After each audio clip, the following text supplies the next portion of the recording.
Hello, everyone. Welcome to the TOPS Tobacco Online Policy Seminar, also known as TOPS. Thank you for joining us today. I'm Akshika Sharma, a postdoctoral associate at Yale School of Medicine and a Yale T-Course Fellow. TOPS is organized by Dr. Mike Pesco at University of Missouri, Dr. C. Shang at the Ohio State University, Dr. Michael Darden at Johns Hopkins University, Dr. Jamie Hartman Boyce at University of Massachusetts Amherst, and Dr. Justin White at Boston University. The seminar will be 1 hour with questions from the moderator and discussant. The audience may pose questions and comments in the Q&A panel, and the moderator will draw from these questions and comments in the conversation with the presenter. Please review the guidelines on tobaccopolicy.org for acceptable questions, and please keep the questions professional and related to the research being discussed. Questions that meet the seminar series guidelines will be shared with the presenter afterwards, even if they are not read aloud. Your questions are very much appreciated, so please keep them coming. This presentation is being video recorded and will be made available along with the presentation slides on the TOPS website, that's tobaccopolicy.org. I will now turn the presentation over to today's moderator, Dr. C. Shang from the Ohio State University, to introduce our speaker. Thank you, Akshika. Today, we continue our summer 2026 season with a single paper presentation by Dr. Qihua Qiu entitled Beyond Tobacco Prevention, the Effect of Tobacco 21 Laws on Young Adults' Body Weight.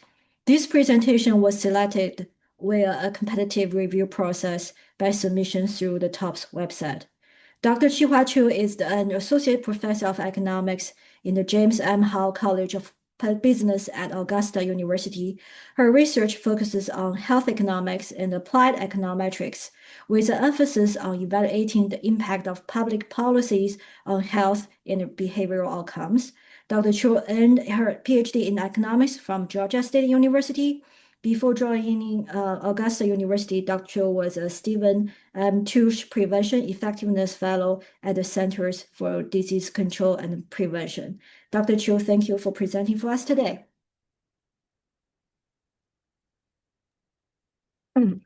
Hi. Should I share my screen right now? Yes, please. Okay. Screen. Share. Okay. Oh, sorry. Here we go. Okay. Thank you for having me. I'm Qihua Qiu from Augusta University. Today, I'm going to present our work Beyond the Tobacco Prevention, the Effects of Tobacco 21 Laws on Young Adults' Body Weight, co-authored with Dr. Jay Samson from Northern Arizona University. So before I start, there is a small piece of good news that this paper just got accepted at Health Economics 2 days ago. So this will be a very enjoyable presentation for me. So, okay, this is the required disclosure page. We didn't receive any funding for this presented work, and the only tobacco-related funding that I received in the past 10 years is an internal funding from Augusta University, Georgia State University for a different tobacco-related research project. So I want to begin with talking about the two major public health problems in the U.S. The obesity is a very severe problem in the U.S. The adult obesity rate rose from 13% in 1960s to over 42% in the late 2010s. And this rate, for the adolescent obesity rate, increased from less than 5% to over 21% during the same time period. And obesity is very expensive. The annual economic cost is estimated at over $400 billion and lead to over 300,000 premature deaths every year. At the same time, tobacco is the top one leading cause of preventive deaths. Although the adult smoking rate has fallen from 1965 from 42% to below 12% in the recent years, it still is leading to over 480,000 preventive deaths every year. And although the smoking rate has been decreasing, but up to now, still there are nearly 19% of adults are using certain kinds of tobacco products. And this rate is 10% for high school and middle school students, even though they are underaged. So the tobacco regulations has been contributing to the decrease in smoking rate. But tobacco regulations may actually affect body weight, which could worsen the obesity problem. Regarding how tobacco regulations affect body weight, prior evidence is mixed. Some studies find that, say, higher cigarette taxes or prices reduce smoking, but at cost of increasing BMI and obesity. While some other studies find opposite evidence that higher cigarette taxes or prices actually reduce both smoking and BMI. There is also evidence that worksite smoking bans and randomized cessation programs can lead to weight gain, largely driven by the cessation caused by these regulations. The reason behind this mixed evidence is because of two competing pathways. On the one hand, smoking cessation, the nicotine withdrawal, can slow down the metabolism and increase food craving, and can also trigger some people do oral fixation, which means they substitute food for cigarettes in their mouths. And some people would also have compensatory health belief, which means, say, oh, I quit smoking, now I feel free to do some less exercise, I can eat worse because I might be healthier after quitting smoking, so I feel free to do some other risky behaviors. But on the other hand, quitting smoking may also motivate overall broader, healthier lifestyle. Say, oh, I quit smoking, I'm a better person now. I'm not gonna eat better, I'm gonna exercise more. And quit smoking can also improve lung capacity, which makes exercise more feasible, more enjoyable. And spending less money on cigarettes, on tobacco products, means there's more money to be spent on healthy food and fitness resources. And actually, prior literature shows there is the evidence of quitting smoking have a complementary alcohol use effect, complementary reduction in alcohol use. Sorry. So this creates a related concern is, could the Tobacco 21 law also influence body weight? Particularly, could the Tobacco 21 law increase body weight? Why does concern matter? Because Tobacco 20 law, by literal meaning, it raised the minimum legal purchase age for tobacco products to 21 years old. So before Tobacco 21 law, in most states, this minimum age is 18 years old, with only a couple of states at 19 years old. So Tobacco 21 law directly targets young adults and youth whose long-term health habits are still forming. So if T21 reduces smoking effectively, but triggers some bad behaviors that could jeopardize the body weight or even increase obesity, then its public health gains from tobacco prevention could be partially offset. On the other hand, if T21 improves broader health behaviors that not only reduce smoking, but also make everyone live a healthy life, even reduce obesity, then its public health benefits may extend beyond tobacco prevention. And that's the motivation for our research. Here is a very brief policy background for the Tobacco 21 adoption at the state level. So in the US, the modern T21 started actually locally in a small, in a city, not small city, in a city in Massachusetts in 2005. And by 2015, over 100 localities across several states have adopted the local T21. At the state level, the first state adopted Tobacco 21 is Hawaii in January 2016, and California second in July 2016. And then in 2017, two more states joined, that's New Jersey and DC. This is in 2018, Oregon, Maine, and Massachusetts joined. Massachusetts actually adopted T21 on the last day of 2018. And then in 2019, 10 more states. These 17 states are the treated states in our study. We cut our study period ending at 2019. Federal T21 law took effect on December 20, 2019.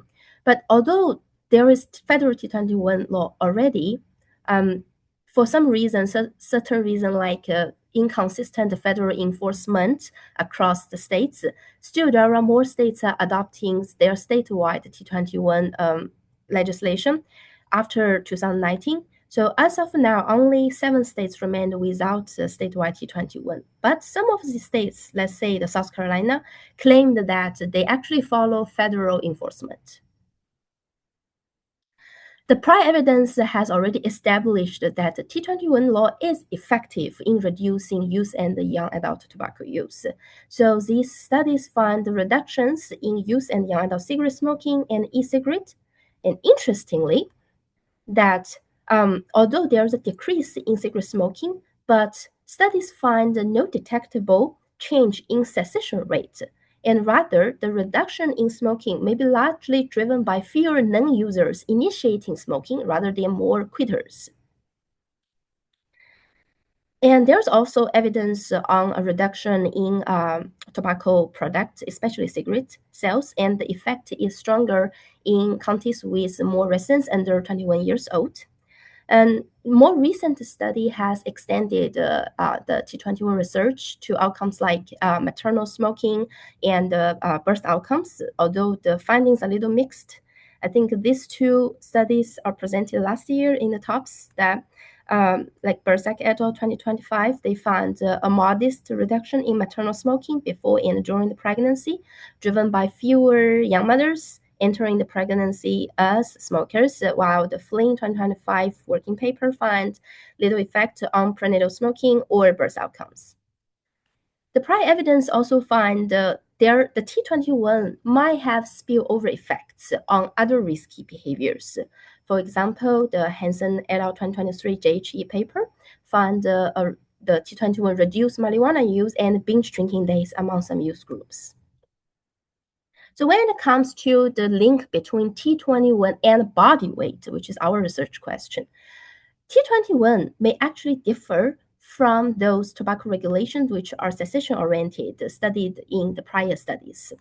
So in the prior studies, let's say cigarette tax or workplace smoking bans, lots of those regulations are primarily targeting relatively older adults who are already established smokers. So cessation is the primary pathway, while T21 actually works primarily through preventing initiation. It targets young adults who mostly have not even started smoking yet. So the cessation-related nicotine withdrawal, metabolic change, oral fixation, those things might not be necessarily relevant here. And recent biomedical study actually finds initiating nicotine does not necessarily reduce body weight. So here's our hypothesis, the pathways for the link between T21 and body weight. The first is called prevention effects. For those young adults who would have started smoking without T21, then T21 will prevent them from smoking and subsequently adopting the cluster of downstream risky behaviors that often comes with smoking and make them less healthy. And then the second hypothesized pathway is the spillover effect, because not everyone would have started smoking when there is a smoking ban, right? There are true never smokers, regardless whether they're T21 or not, they would not start smoking. Then how are they could be influenced? They can also benefit from healthier peers in terms of their diet and exercise habits, because prior studies actually found peer effects on these aspects, diet and exercise, are also very large in young adulthood.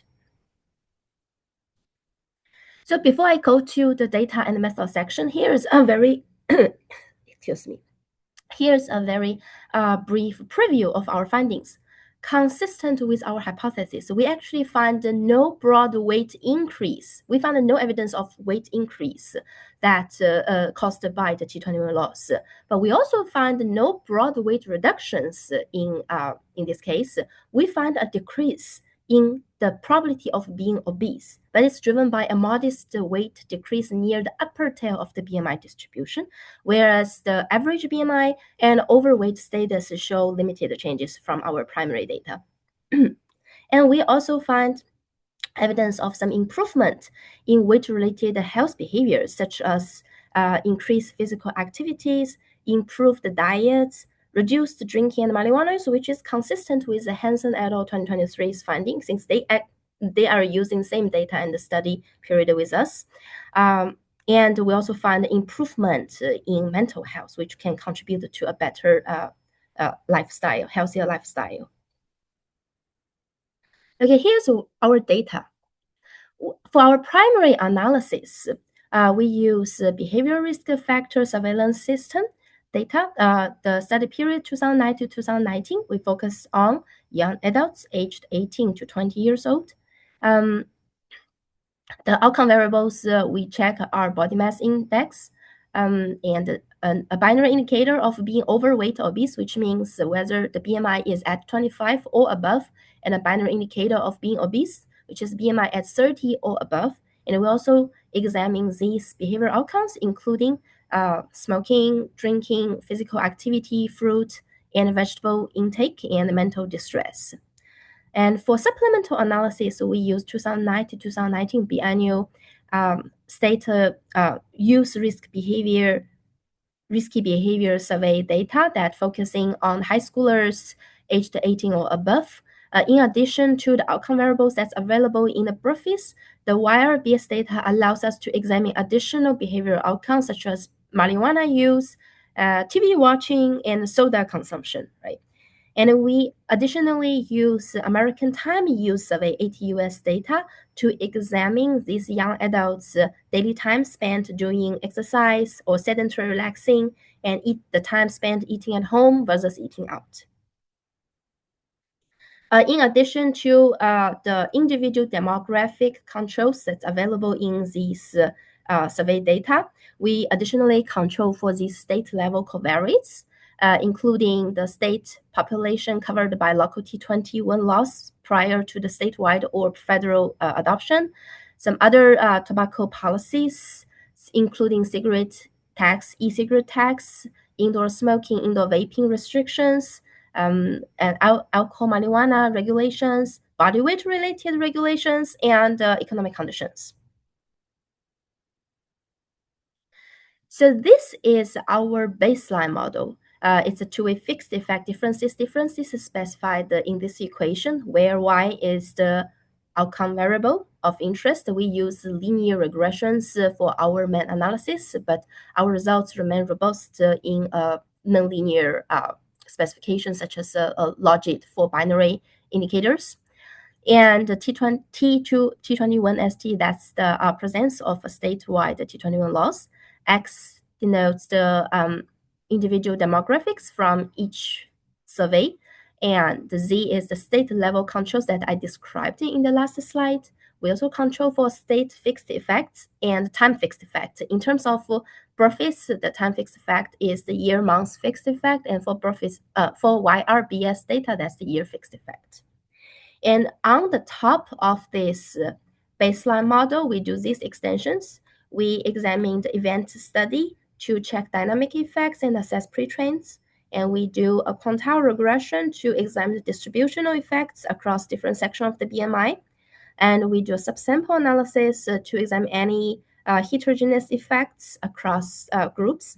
And then importantly, we also use modern DID methods, including imputation DID methods and stacked DID methods to address the staggered policy adoption from T21 of the T21 laws.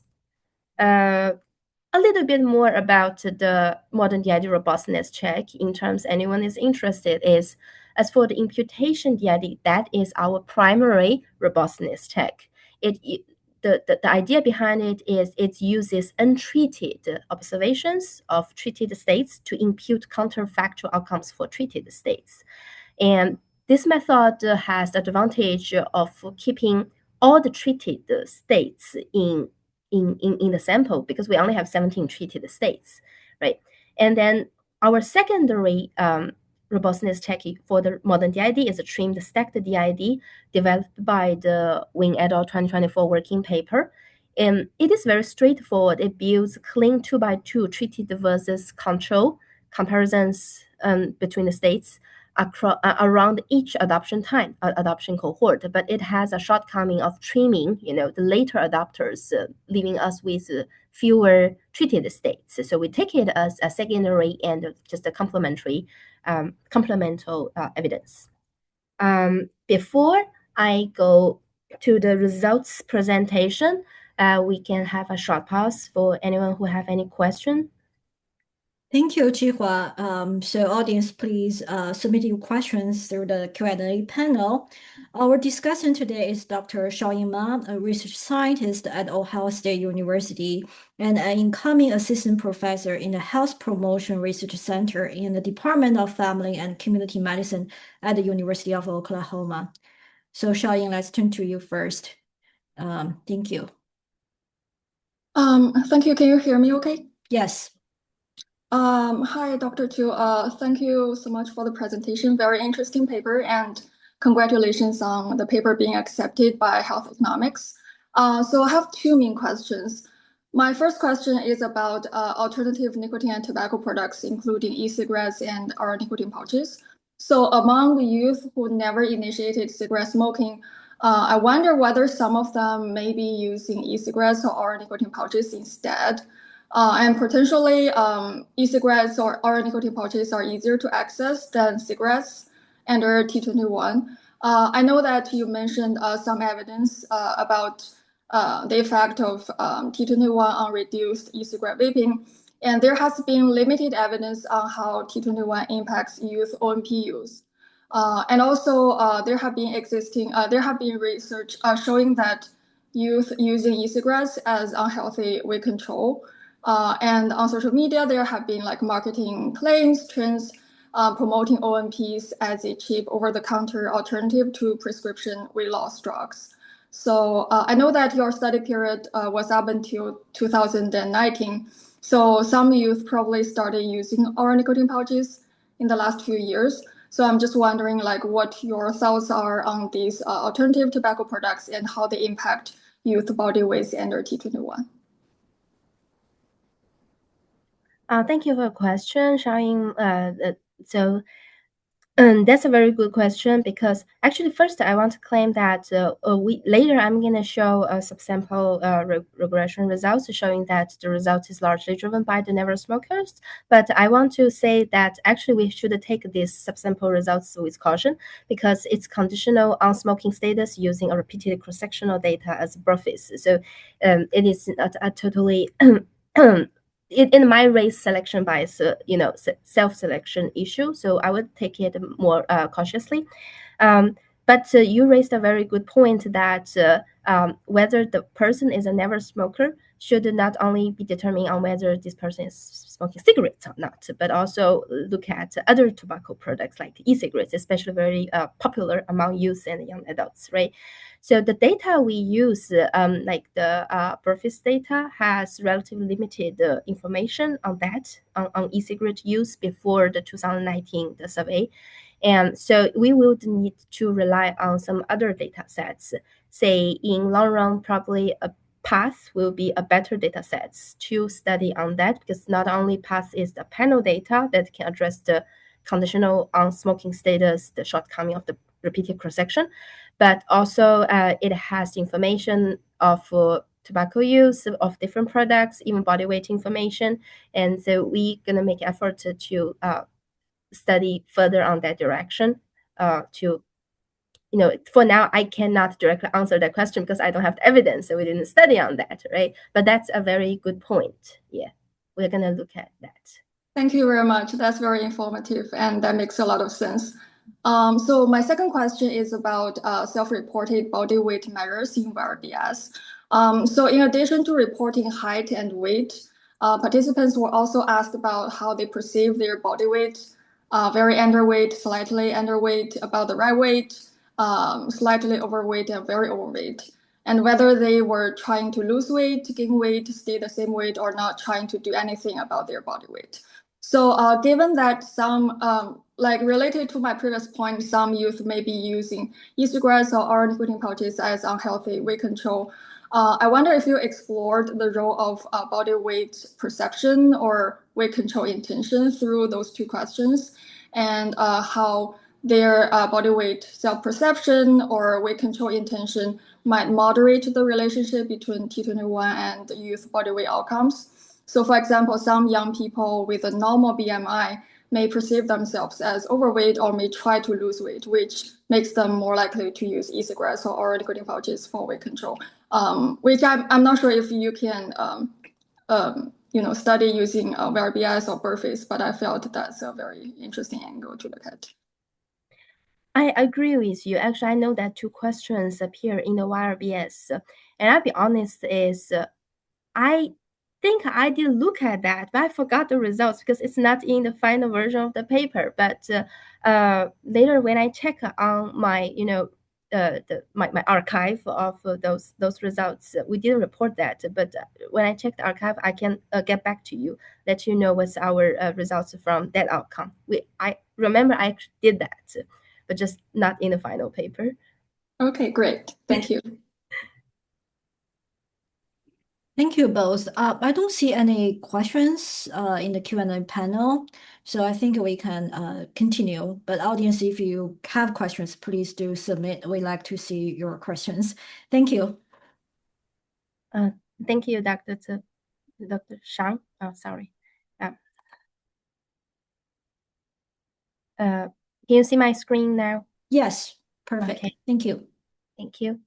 So we'll go ahead with presenting our results here. So this is our main results from the Burfees data with the 2 fixed effects DID. And this is just a built-up strategy that we add each of the control blocks one by one, and results after we adding other tobacco policies, actually especially the cigarette and e-cigarette tax, the results remain similar through the column 7. Column 7 is our preferred specification, which include the full set of control variables that I explained earlier. And we can see that there is no statistically significant change in average BMI and the probability of being overweight or obese. But there is a 2.1% decrease in the probability of being obese.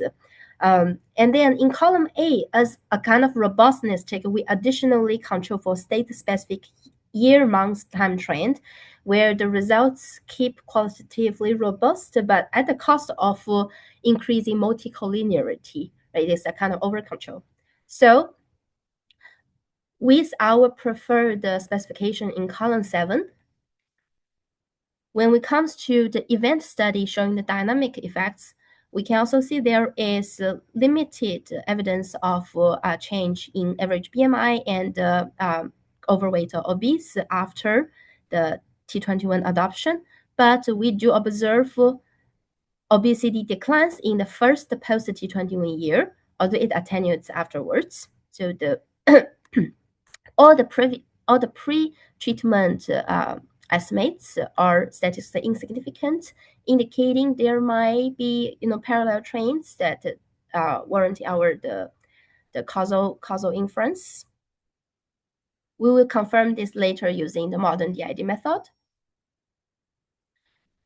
And then our quantile regression results further confirmed our observation of the distributional effects from our main data, since we found no significant changes in average BMI and the overweight obese. And we can see that the BMI reduction are actually concentrated near the upper tail of the distribution, near the 0.8 to 0.9 the quantile, where the centile, the BMI level at these centiles are 27.6 to 31, right near the cutoff of obesity. It's 30, right? And itself, the reduction in BMI itself is relatively modest in terms of the magnitudes, just 2% to 3.6% decrease. Not look as large as the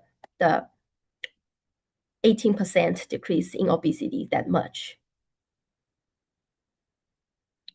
And when it comes to the subsample analysis results, we find that the reduction in obesity probability is more pronounced among males and non-white young adults. And we also find interesting heterogeneous effects across young adults with different educational attainment. For obesity, the probability of obesity decrease is more concentrated among young adults with high school diploma or above, which means they have already graduated from high school.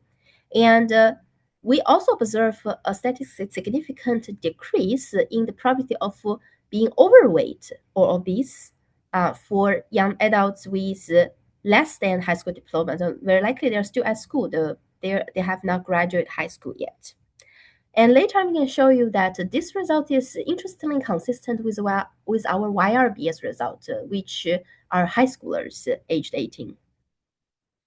And then the last heterogeneous effect is what we just discussed with Shaoying, that there is a subsample difference between never smokers and ever smokers. Of course, there's a limited information on other tobacco products, but just in terms of cigarettes itself, the effects are concentrated on young adults who never smoked for more than 100 cigarettes in their life. Okay. So this is kind of consistent with a prevention-based pathway because T21 primarily target young adults who has never started smoking or not being addictive yet. And here is our modern DID robustness check results. And then we can see from the imputation DID, the ATTs, average treatment effects on treated estimates, and event study estimates are kind of very similar, consistent with our main results. We still do not find a significant decrease in average BMI and overweight or obese, but we find a significant decrease in probability of being obese in the first post-T21 year. And when it comes to trimmed stacked DID, we can see it's a lot less precisely estimated because we lose a lot of treated states. We did two versions of the trimming. One version, excuse me, sorry.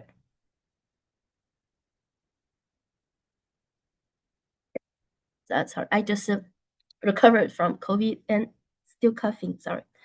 Take your time. Thank you for presenting for us. Yeah. Oh my God. So I would like to very briefly, let me.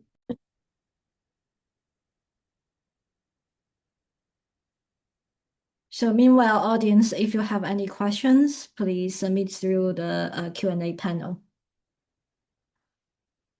I really apologize. No worries. Thanks again. So as we can see that these results are a lot less precisely estimated. We did two versions of trimming. One version we keep only 5 treated states where the post-treatment window we keep 18 months. And with the other version we kept 6 treated states where the post-treatment window is only 1 year. And then, but still, qualitatively, you can see we still observe a decrease, post-T21 decrease on the probability of being obese in the event study. So kind of still consistent with our main finding. And this is the supplemental data analysis using the YRBS. And as I mentioned a little bit earlier, that we find the effects of like the weight reduction for these YRBS high schoolers aged 18 or above, their weight reductions are more pronounced near the overweight threshold rather than obese threshold, although we still see somewhat evidence of decrease in the obesity probability, but the effect is more pronounced around the cutoff, the BMI range around overweight range. And then lastly, I'm going to present to you the behavioral outcomes related to body weight. For the behavioral outcomes, we present 3 specifications. First, we estimate the true fixed effect logit model. This is to make our results comparable to Hansen et al. 2023 because they use exactly the same data and the study period with us. And then we also present results from two-way fixed effect linear probability model for these all binary outcomes. This is to be more naturally connected to an imputation DID method because imputation DID is linear based. And as we can see, we find consistent evidence with prior literature that we find decrease in smoking and current smoking and everyday smoking, which these are exactly same with the Hansen et al. 2023's the findings. And interestingly, the imputation DID methods find clear evidence of decrease in drinking and binge drinking and increase in exercise, which is consistent with our hypothesis that there is an overall improvement of healthier, lifestyle. And we also find somewhat evidence on increase of fruit and vegetable intake, indicating a better quality of the diet, especially this effect show in the first post-T21 years. And we also found a decrease in FMD for frequent mental distress, which is defined as having 14 or more days each month have mental distress. It's a definition by CDC. To find a decrease in the mental distress, indicating a better improved mental health. And as for the YRBS behavioral outcomes, of course, we have examined more than this, but for the presentation simplicity, I presented the results from 3 behavioral outcomes that's not available from the Profis data. And we found a decrease in TV watching, excess TV watching more than 2 hours every day, a decrease in the heavy soda intake, which is have 3 cans of soda a day, and a decrease in the frequent marijuana use, have use marijuana more than 10 times a month. So for YRBS outcomes, I want to note that we do not report imputation DIDs. That's because not only YRBS has sparse state year cells, but also behavioral outcomes are somewhat a rare outcome that they are more preferred to use nonlinear like logit model, while the imputation DID estimates is actually a linear based, which makes the imputation DID estimates less reliable in this case. And then lastly, present the results from the ATUS behavioral outcome, and we can see, excuse me.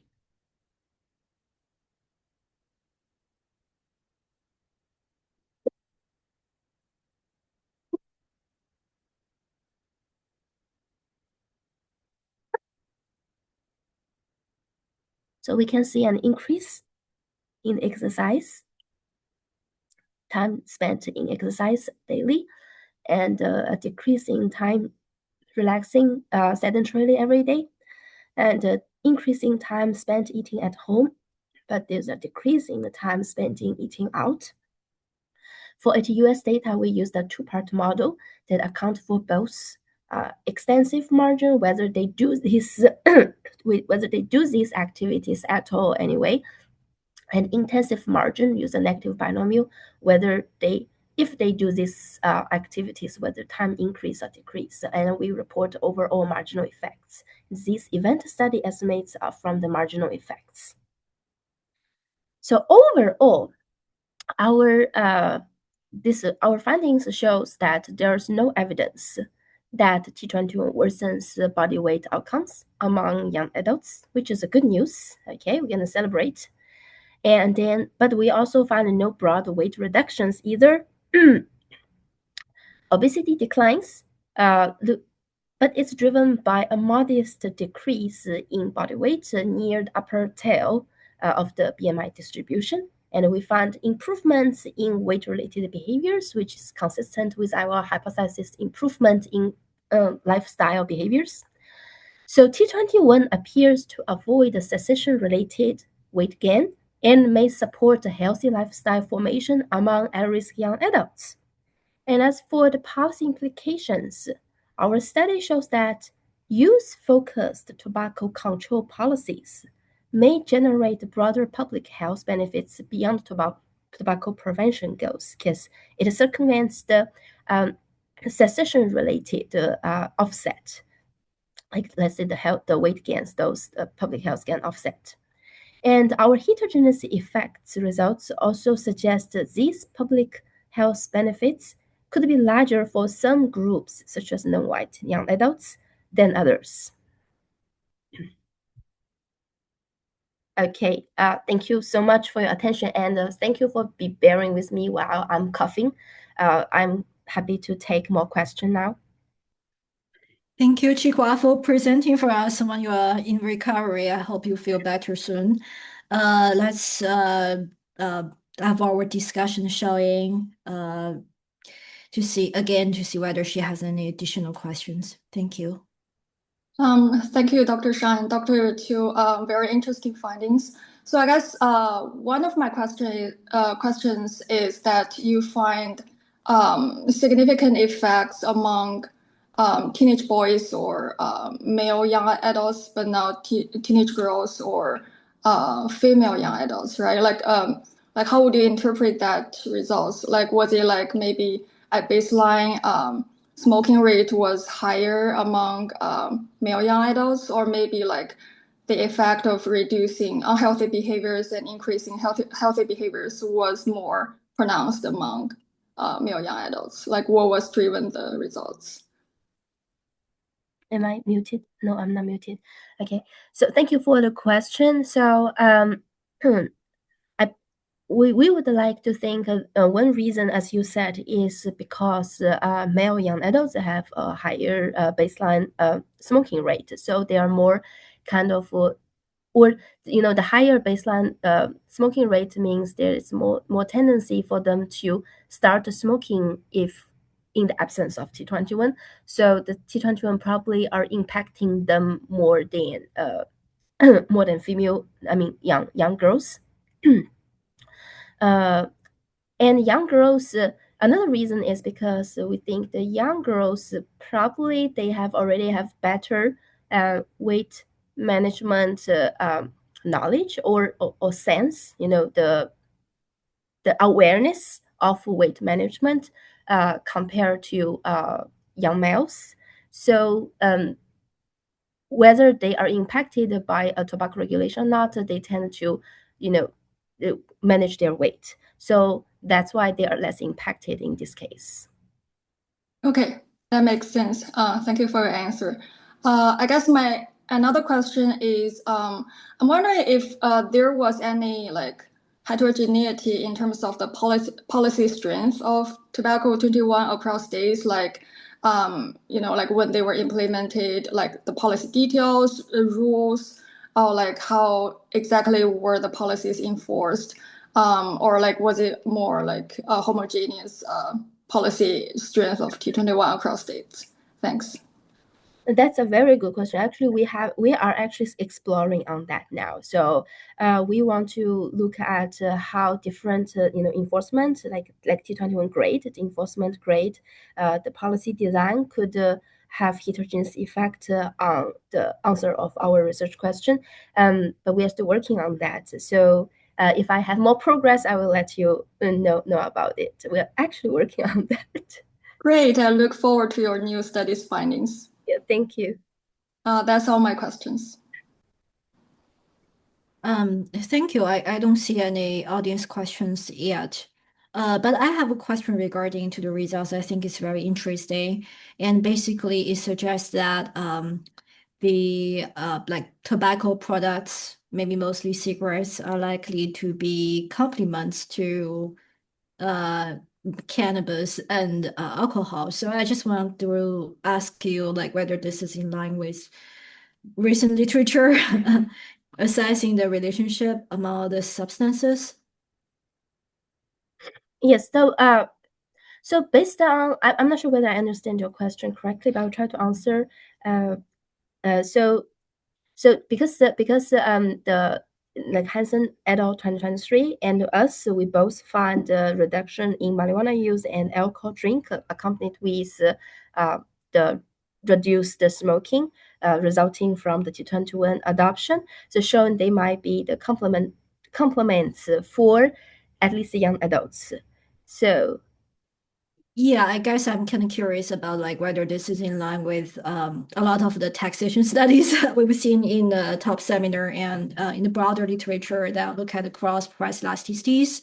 So I just wonder like whether you found like similar results as those like cross elasticity type of papers. I know we're looking at different regulations, what is the TC21, when it's like pricing or taxation. But I'm just curious, whether you have looked into the general conclusions of cross-price elasticity and whether your finding and Hansen's findings are consistent with this type of like elasticity estimates. That's a very good point. I will look into that, but based on so far what I have learned while I'm doing this research, and this also another claim from our research is the prior literature when they study on the cross price elasticity across these different substances, a lot of regulation they target are triggering the cessation of the tobacco use. So as I mentioned in the motivation section, that when one quit one substance may be substituted with another substance. Although the findings mix, they could substitute or they can reduce together. But when it comes to the T21, we feel like the results more indicated of if you have never started one substance, it's less likely for you to start other substance. It's like not a symmetric relationship as the quitting. That's Yeah, where yeah. yeah, that's very interesting. I think also very insightful. Yeah, And so thanks for your answer. Well, I still don't see any questions from the audience. Thank you, Dr. Jill, and hope you feel better. I guess we have the top of tops later. So audience, if you have any questions you want to bring up and have a discussion with Dr. Jill, please join us later. So let's turn this to our MC Akshaka to take us out. Thank you very much. Thank you. We are almost at time. However, if you still have burning questions or thoughts for Dr. Chiva, you can join us for Tops of the Tops, an interactive group discussion. To join, please copy the Zoom meeting room URL posted in the chat and switch rooms with us once this event concludes. We leave this webinar room open for an extra minute after the end to give everyone a chance to copy the URL, which is bit.ly/topsmeeting, all in lowercase. Also, thank you to our presenter, moderator, and discussant. Finally, thank you to the audience of 95 people for your participation, and have a top-notch weekend. Thank you, everyone.